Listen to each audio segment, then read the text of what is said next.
gente acha que simplicidade é o voto de pobreza. Quando a pessoa faz um voto de pobreza, ela também está dizendo que ela é uma rica às avessas. Eu não preciso fazer voto de pobreza. Ainda bem que voto carrega essa voluntariedade bem pessoal, né? Faz o voto quem quis, sem ninguém ter pressionado. Por isso, abomináveis são todos os cultos de voto. Voto é uma coisa que eu faço, né? Pode ser absurdo, mas ninguém me pediu, eu fiz. E aí, mas quando a pessoa institui o voto de pobreza, sei lá, o culto de missões, isso mexe com o ego humano. Ah, eu estava lá no culto, rolou um desejo missionário. São as instituições humanas. Mas missionário mesmo, pobreza, é você dizer, olha, eu estou na sorte da vida, eu não tenho como prever o meu futuro, não sei o que fazer de mim, eu só tenho o Senhor. Você quer que coisa melhor do que alguma coisa melhor para alguém ter, do que só ter o Senhor? Eu só tenho o Senhor que é dono de tudo e pode resolver não me dar nada, mas eu só tenho Ele. Então, o desejo tem que ser engolido pela fé.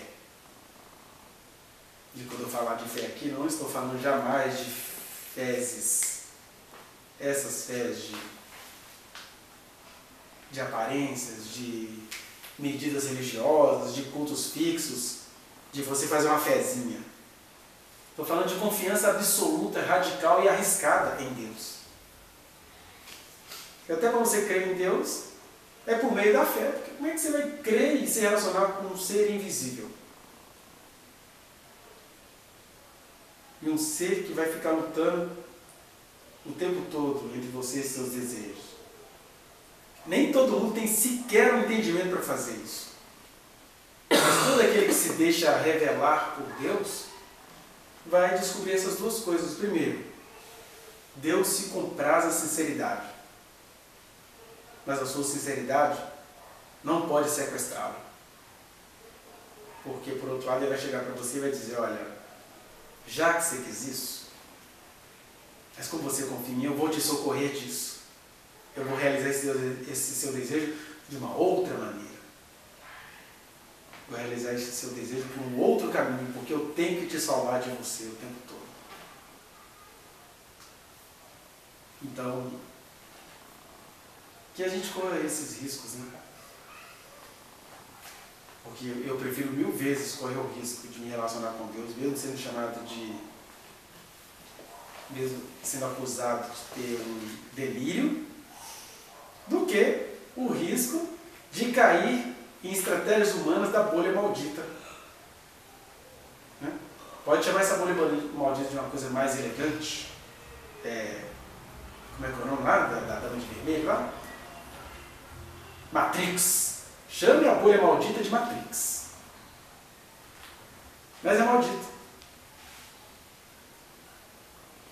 Pode chamar essa bolha maldita de ideologia, mas é maldita. Então, a gente sempre diante de Deus vai cair naquilo que o Pedro falou. Puxa, se eu sou pescador, se eu não sou. Se a gente vai revolucionar Jerusalém, se vai ser uma revolução onde a gente vai ficar sempre fugindo. Eu não sei de nada, eu só sei de uma coisa. Eu não tenho para onde ir, porque só tu tens as palavras da vida eterna.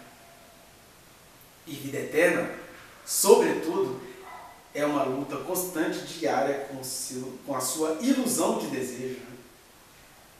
O ser humano é uma entidade muito complicada. E aí Deus chega para você e fala, você que não se conhece. Então vai ter um jeito de você se conhecer. É em Cristo. É diante de mim. É se relacionando comigo. Quando a gente compreender isso, você vai ter paz interior, mesmo que não haja paz por fora. Você vai ter paz interior.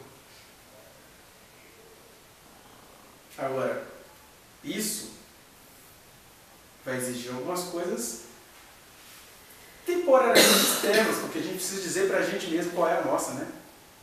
E alguém que se julga, que anda com Deus, ele precisa dizer para ele mesmo algumas coisas. básicas, que Jesus sempre falou delas, que é orar ainda que não tenha vontade, que é conhecer a sua palavra, as suas histórias, para descobrir que esse livro não é um livrinho de judeu que queria se dominar sobre os outros, que esse não é livrinho para a religião cristã ficar matando os outros quando descobrir que é a espada. Você precisa abraçar o que Deus te deu.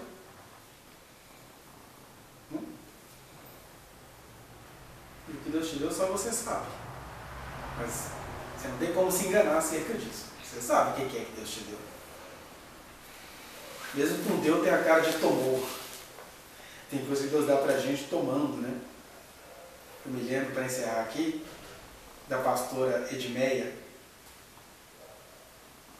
Willis. Ela estava num café de pastores contando que ela tinha um desejo de fazer um projeto com moças ali numa favela do Rio de Janeiro.